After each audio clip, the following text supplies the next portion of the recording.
Good morning. Welcome to 49ers in 5, your daily update on everything happening with the team that you need to know. I'm Rob Stats Guerrera. Today is Tuesday, March 12th, 2024. Here's what's happening with your San Francisco 49ers. It's no secret the 49ers wanted another pass rusher opposite Nick Bosa, and on Monday, they got one, reaching a 2-year agreement with Leonard Floyd, former Bills and Rams pass rusher. Right now, the contract is worth reported $20 million, could be worth up to $24 million, with $12 million guaranteed. Now, I saw some consternation from 49ers fans on Twitter after this move was announced. And I got to tell you, I don't understand why. This is a good deal for a very consistent pass rusher. Floyd has had at least 9 sacks in every year going back 4 straight years. There are only 2 other players in the entire NFL that can say they have done the same thing. One is Myles Garrett, and the other is Hassan Reddick. He's not an elite player by any stretch, but he is a consistently good player. He's better than Chase Young, who the 49ers tried last season. He's better than Samson Ebukam that the 49ers tried. He is the best pass rusher they have had opposite Nick Bosa since Dee Ford, and it is not close. Plus, little nugget, he hasn't missed a start in 6 years. That is something that is obviously very important to the 49ers, especially when you consider they're probably going to let go of Eric Armstead. What was his big problem? Availability. He couldn't stay on the field. You don't have that problem with Leonard Floyd. Plus, by the way, he has experience with Brandon Staley. He was with Staley in LA, like I said, and he was with Staley in Chicago back in the day as well. So clearly, there's a match there for Leonard Floyd. One other move I should mention along the defensive line. The 49ers reached an agreement with Yetur Gross-Matos on a 2-year, $18 million deal. Gross-Matos was a second-round pick of the Carolina Panthers in 2020. This one feels like a Chris Kasarik special. Get somebody who has good raw skills that for whatever reason hasn't necessarily been able to reach their potential. Bring them to the 49ers, surround them with talent, and hopefully Kasarik can squeeze all the juice there is out of that orange.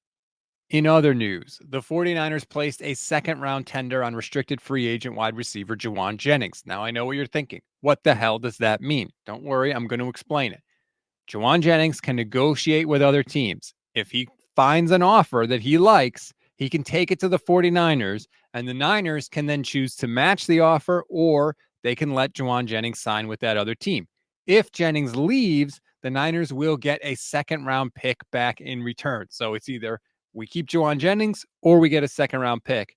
That is a pretty good deal. If the Niners do keep Jennings, they'll end up paying him $4.89 million next year.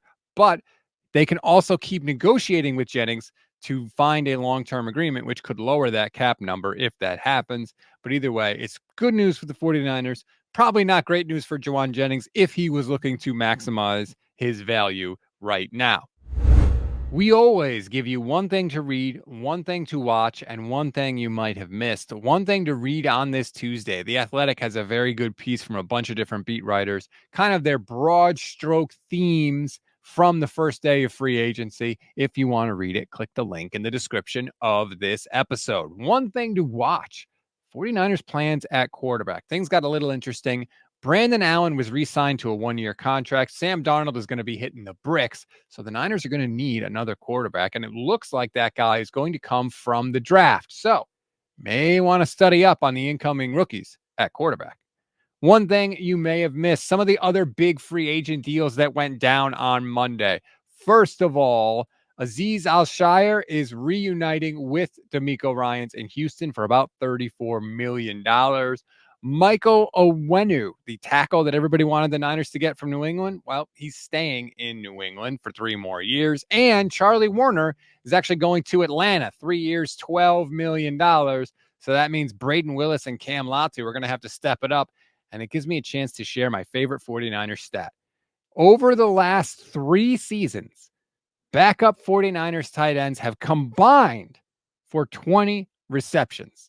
If Latu and Willis can't do better than that, the 49ers have much bigger problems than Charlie Warner hightailing it to Atlanta. That's a wrap on today's 49ers in 5. Please rate, review, and follow the Gold Standard Podcast Network. Like and subscribe to our YouTube channel as well. If you click the bell, you'll get notified every single time we go live, which is every single weekday for you. Today, it'll be Steph Sanchez and Jason Aponte, 11 a.m., 11:15, excuse me, Pacific time. A new time for the show that we just got started last week. So 11:15 a.m. Pacific time. Make sure you join them for that. I'm Rob Stats Guerrera. Enjoy your Tuesday, everybody. We'll talk later today.